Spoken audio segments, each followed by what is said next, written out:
भगवते वासुदेवाय कृष्णं नारायणं वन्दे कृष्णं वन्दे व्रजप्रियं कृष्णं द्वैपायनं वन्दे कृष्णं वन्दे पृथासुतम्। श्रीमद्भागवत महात्म्यम् अथ प्रथमो अध्यायः देवऋषि नारद जी की भक्ति से भेंट। तो मैं आज आप लोगों को सुनाने जा रही हूँ श्रीमद्भागवत महात्म्यम।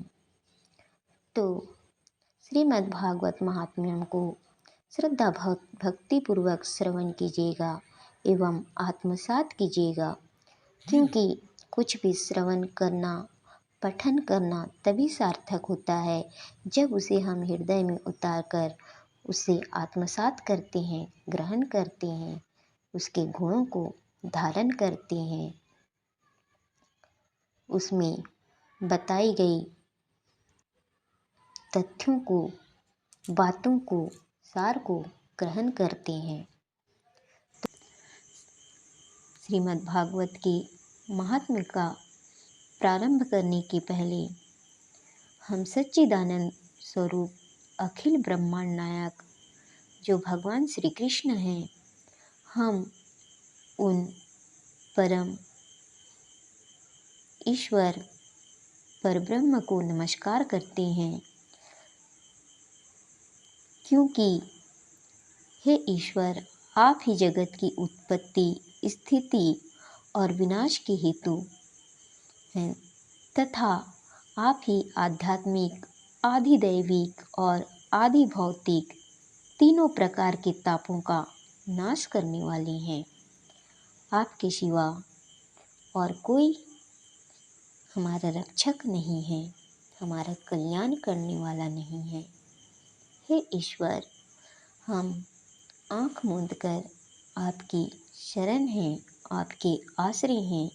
जिस प्रकार एक अबोध शिशु अपनी माँ के आश्रय रहता है, उसी प्रकार हम भी आपके आश्रय हैं। हे ईश्वर, सदा हम पर आप अपनी करुणा, कृपा और दया बनाए रखिएगा। हमें सदा अपनी चरण शरण में रखिएगा, अपनी दया, करुणा, कृपा की छाँव में रखिएगा।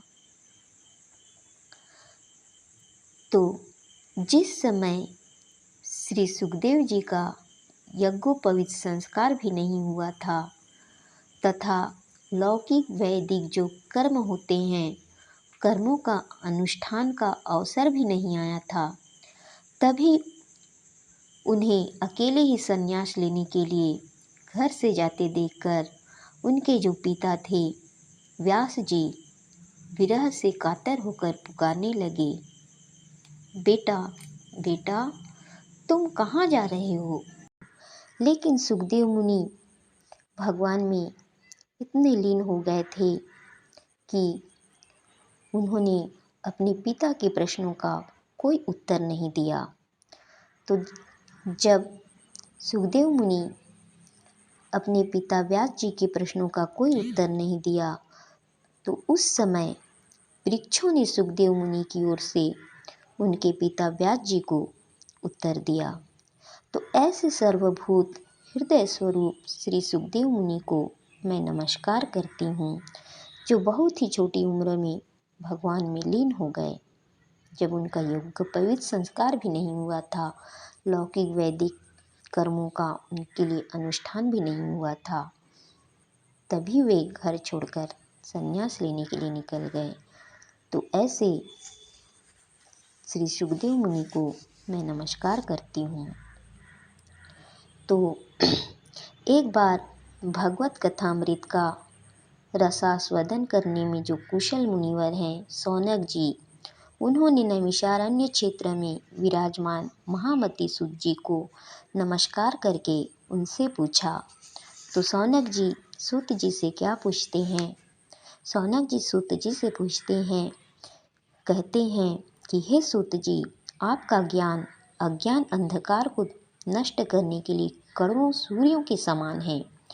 आप हमारे कानों के लिए रसायन अमृत स्वरूप सार गर्भित जो कथा है उसे कहिए।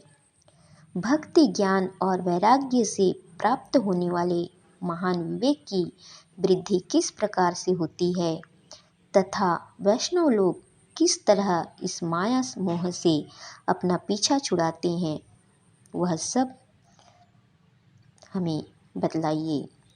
इस घोर कलिकाल में जीव प्रायः आसुरी स्वभाव के हो गए हैं। विविध क्लेशों से आक्रांत इन जीवों को शुद्ध दैवी शक्ति संपन्न बनाने का सर्वश्रेष्ठ उपाय क्या है? हे सूत जी, वह हमें आप बताइए।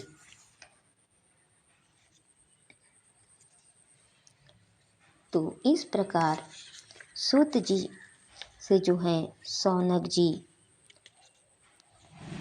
कह रहे हैं।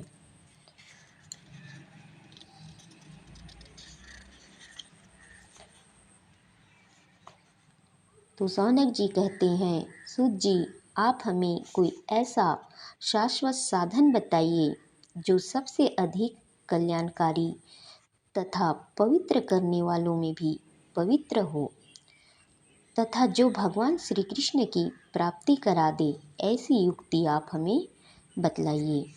चिंतामणि केवल लौकिक सुख दे सकती है और कल्प वृक्ष अधिक से अधिक स्वर्गीय संपत्ति दे सकता है, परंतु गुरुदेव प्रसन्न होकर भगवान का योगी दुर्लभ नित्य वैकुंठ धाम दे सकते हैं। यदि गुरुदेव प्रसन्न हो जाए, गुरुदेव की कृपा शिष्यों पर हो जाए, तो गुरुदेव शिष्यों को योगी दुर्लभ जो नित्य वैकुंठ धाम है वह प्रदान कर सकते हैं, क्योंकि गुरु को ही वैकुंठ धाम पहुंचाने का मार्गदर्शक बताया गया है। ईश्वर यदि मंजिल है तो गुरु उस मंजिल तक पहुंचने का मार्गदर्शक हैं। तो सूत जी शौनक जी के प्रश्न को सुनकर कहते हैं कि हे शौनक जी, आपके हृदय में भगवान का प्रेम है, इसलिए मैं विचार कर आपको संपूर्ण सिद्धांतों का निष्कर्ष सुनाता हूँ, जिसे आप ध्यानपूर्वक मन लगाकर सुनिए, जो जन्म मृत्यु के भय का भी नाश कर देता है। ऐसा सिद्धांत मैं आपको सुनाता हूँ, जो भक्ति के प्रवाह को भी बढ़ाता है और भगवान श्री कृष्ण जी को प्रसन्नता का प्रधान कारण है। मैं तुम्हें वह साधन बतलाता हूँ जो श्री कृष्ण जी की प्रसन्नता का प्रधान कारण है। वह साधन मैं आपको बतलाता हूँ, उसे सावधान होकर आप सुनिए। तो श्री सुखदेव जी ने कलयुग में जीवों के काल रूपी सर्प के मुख का ग्रास होने के त्रास का आत्यंतिक नाश करने के लिए श्रीमद् भागवत शास्त्र का प्रवचन किया है।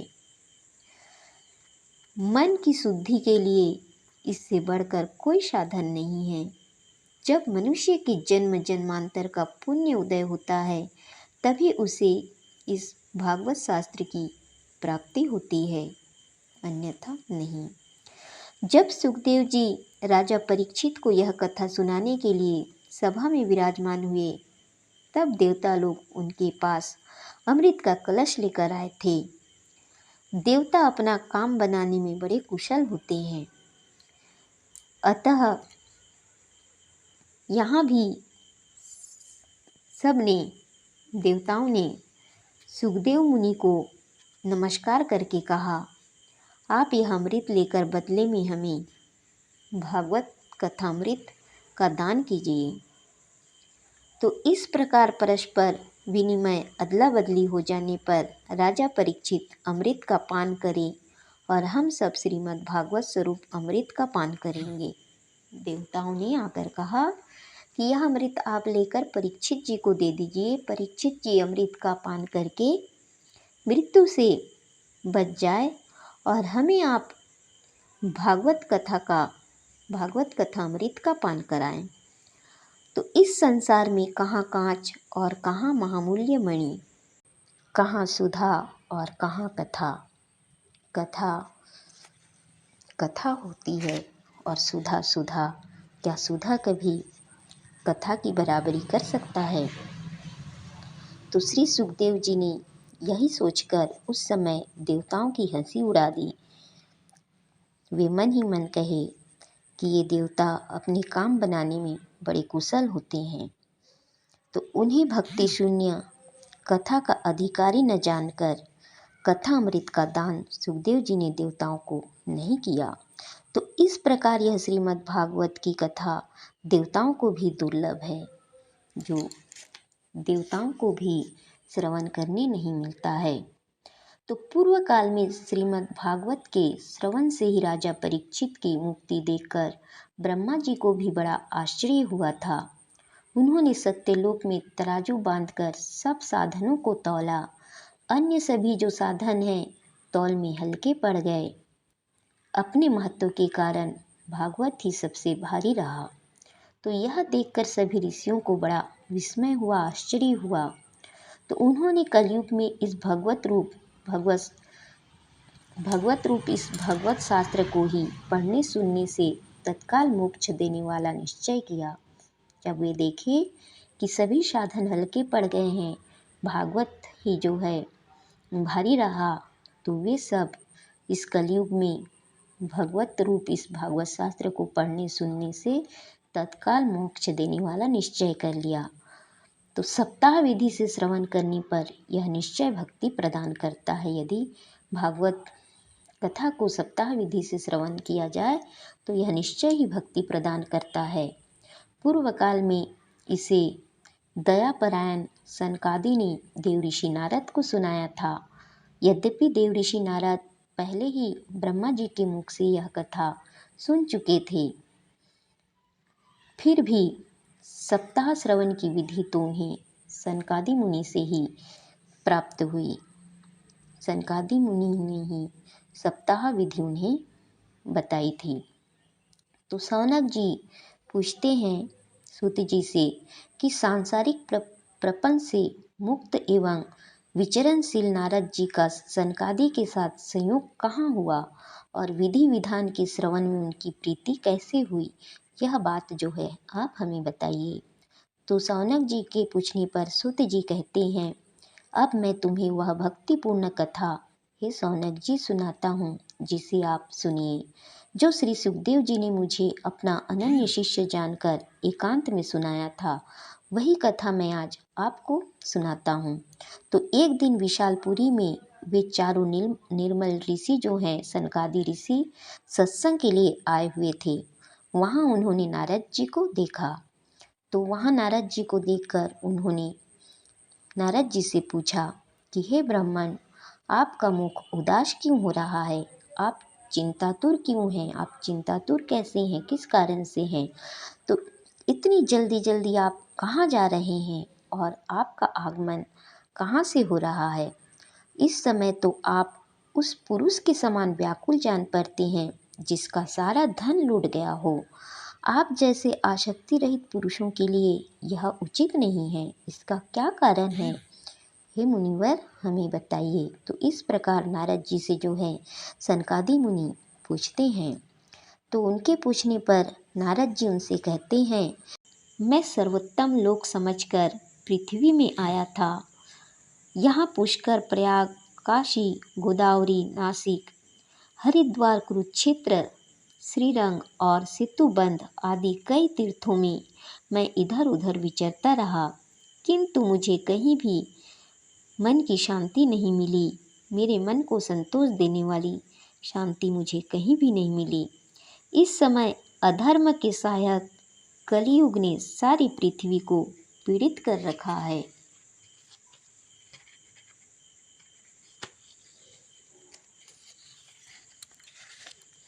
अब यहाँ सत्य, तप, शौच, बाहर भीतर की पवित्रता, शौच अर्थात बाहर भीतर की जो पवित्रता है वह है। दया, दान आदि कुछ भी नहीं है पृथ्वी पर। अब ये सब कुछ भी नहीं है, क्योंकि कली ने पूरे पृथ्वी को अपने जाल में फंसा लिया है। बेचारे जीव केवल अपना पेट पालने में ही लगे हुए हैं। वे असत्यभाषी हो गए हैं, आलसी हो गए हैं, मंदबुद्धि हो गए हैं, भाग्यहीन हो गए हैं, उपद्रवग्रस्त हो गए हैं। और जो साधु संत कहे जाते हैं वे तो पूरे के पूरे पाखंडी हो गए हैं। इस कलिकाल में कोई सच्चे साधु संत नहीं है, सब पाखंडी हो गए हैं। देखने में तो वे विरक्त हैं, किंतु स्त्री धन आदि सभी का वे परिग्रह करते हैं। घरों में स्त्रियों का राज्य है, साले सलाहकार बने हुए हैं। घरों में साले सलाहकार बने हुए हैं। लोभ से लोग अपनी कन्याओं को भी बेच रहे हैं और स्त्री पुरुषों में हमेशा कलह मचा रहता है। महात्माओं के आश्रम, तीर्थ और नदियों पर यवनों अर्थात विधर्मियों का अधिकार हो गया है। उन दुष्टों ने बहुत से देवालय भी नष्ट कर दिए हैं। इस समय यहाँ न कोई योगी है, न सिद्ध है, न ज्ञानी है और न ही सत्कर्म करने वाला ही है। यह जो पृथ्वी है इन सभी से शून्य हो गया है। सारे साधन इस समय कली रूपी दावानल से जलकर भस्म हो गए हैं। इस कलयुग में सभी देशवासी बाजारों में अन्न बेचने लगे हैं। ब्राह्मण लोग पैसा लेकर वेद पढ़ाते हैं और स्त्रियां वेश्यावृत्ति करके अपने जीवन का निर्वाह करने लगी हैं। तो यह जो है पृथ्वी का इस समय परिस्थिति है। इस तरह कलयुग के दोष देखता और पृथ्वी पर विचरता हुआ मैं यमुना जी के तट पर पहुंचा, जहां भगवान श्री कृष्ण की अनेकों लीलाएं हो चुकी हैं। हे मुनिवरों सुनिए, वहां मैंने एक बड़ा आश्चर्य देखा। वहां मैंने क्या देखा कि वहां एक युवती स्त्री खिन्न मन से बैठी थी। उसके पास दो वृद्ध पुरुष अचेत अवस्था में पड़े जोर जोर से सांस ले रहे थे और वह तरुणी उनकी सेवा करती हुई कभी उन्हें चेत कराने का प्रयत्न करती और कभी उनके आगे रोने लगती थी। वह अपने शरीर के रक्षक परमात्मा को दसों दिशाओं में देख रही थी कि कहीं प्रभु दिख जाए, प्रभु मिल जाए। उसके चारों ओर सैकड़ों स्त्रियां उसे पंखा झल रही थीं और बार बार उसको समझाती जा रही थीं। दूर से यह सब चरित्र देखकर हे मुनिवरों मैं कौतूहलवश उसके पास चला गया। मुझे देखकर वह युवती खड़ी हो गई और बड़ी व्याकुल होकर कहने लगी। तो युवती मुझसे कहने लगी कि अजी महात्मा जी, क्षण भर आप यहाँ ठहर जाइए और मेरी चिंता को भी नष्ट कर दीजिए। आपका दर्शन तो संसार के सभी पापों को सर्वथा नष्ट कर देने वाला है। आपके वचनों से मेरे दुख की भी बहुत कुछ शांति हो जाएगी। थोड़ा बहुत मेरा दुख दूर हो जाएगा। मनुष्य का जब बड़ा भाग्य होता है तभी हे मुनिवर आपके दर्शन हुआ करते हैं। तो युवती की बात सुनकर नारद जी कहते हैं कि तब मैंने उस स्त्री से पूछा कि हे देवी, तुम कौन हो और ये दोनों पुरुष तुम्हारे क्या लगते हैं? नाते में, रिश्ते में ये दोनों पुरुष तुम्हारे क्या होते हैं? और तुम्हारे पास ये कमल नयनी देवियाँ कौन हैं जो तुम्हारी सेवा कर रही है, तुम्हें पंखा झल रही है, तुम्हें समझा रही हैं, तुम्हें ढाढ़स बंधवा रही हैं? तुम हमें ये सारी बातें विस्तार से बताओ। अपने दुख का कारण तुम विस्तार से बताओ कि तुम दुखी क्यों हो। तो नारद जी के बात को सुनकर युवती कहती हैं कि हे महात्मन, मेरा नाम भक्ति है। ये ज्ञान और वैराग्य नामक मेरे दो पुत्र हैं। समय के फेर से ही ये जो हैं ऐसे जर्जर हो गए हैं, बूढ़े हो गए हैं। ये देवियाँ गंगा जी आदि नदियाँ हैं, ये सब मेरी सेवा करने के लिए ही यहाँ आई हैं। इस प्रकार साक्षात देवियों के द्वारा सेवित होने पर भी मुझे सुख शांति नहीं है। हे तपोधन, अब ध्यान देकर मेरा वृत्तांत सुनिए कि मैं दुखी क्यों हूँ। मेरी कथा वैसी तो प्रसिद्ध है, फिर भी उसे सुनकर आप मुझे शांति प्रदान कीजिए। मैं द्रविड़ देश में उत्पन्न हुई, कर्नाटक में बढ़ी, कहीं कहीं महाराष्ट्र में सम्मानित हुई, किंतु गुजरात में मुझको बुढ़ापे ने आ घेरा। वहाँ घोर कलयुग के प्रभाव से पाखंडियों ने मुझे अंग भंग कर दिया, मेरा अंग भंग कर दिया। गुजरात में पाखंडियों ने मेरा अंग भंग कर दिया। चिरकाल तक यह अवस्था रहने के कारण मैं अपने पुत्रों के साथ दुर्बल और निस्तेज हो गई। अब जब से मैं यहाँ वृंदावन में आई हूँ, तब से पुनः मैं परम सुंदरी सुरूपवती नवयुवती हो गई हूँ। लेकिन सामने पड़े हुए दोनों मेरे पुत्र थके मांदे दुखी हो रहे हैं। अब मैं यह स्थान छोड़कर अन्यत्र जाना चाहती हूँ। ये दोनों बूढ़े हो गए हैं, इसी दुख से मैं दुखी हूँ कि मैं तरुणी हूँ और मेरे पुत्र बूढ़े क्यों। मैं तरुणी क्यों हूँ और मेरे पुत्र बूढ़े क्यों हैं। हम तीनों साथ साथ रहने वाले हैं, फिर यह विपरीतता क्यों। होना तो यह चाहिए था कि माता बूढ़ी हो और पुत्र तरुण हो, लेकिन यहाँ उल्टा हो गया है, माता तरुणी है और पुत्र बूढ़े हो गए हैं। इसी से मैं आश्चर्यचकित चित्त से अपनी इस अवस्था पर शोक करती रहती हूँ। आप परम बुद्धिमान एवं योग निधि हैं, हे महात्मन, इसका क्या कारण हो सकता है, आप मुझे बताइए कि मैं तरुणी क्यों हूँ और ये बूढ़े क्यों हैं।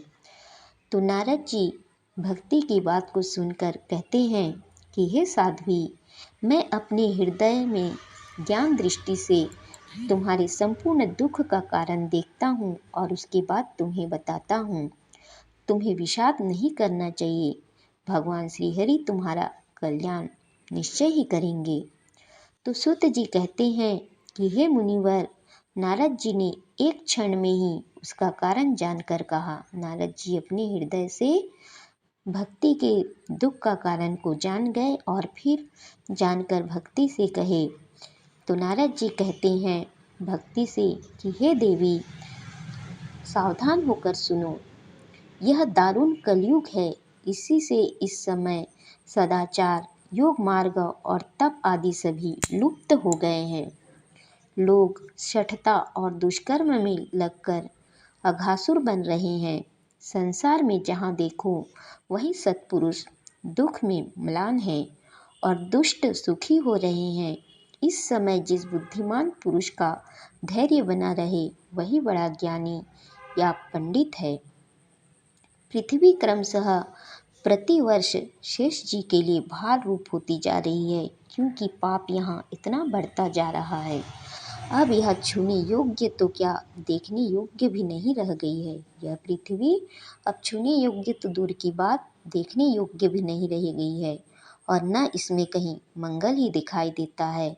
हे देवी, अब किसी को पुत्रों के साथ तुम्हारा दर्शन भी नहीं होता।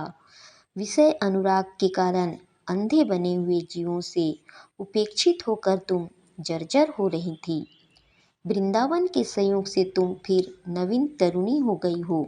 अतः यह वृंदावन धाम धन्य है, जहाँ भक्ति सर्वत्र नृत्य कर रही है, नाच रही हैं।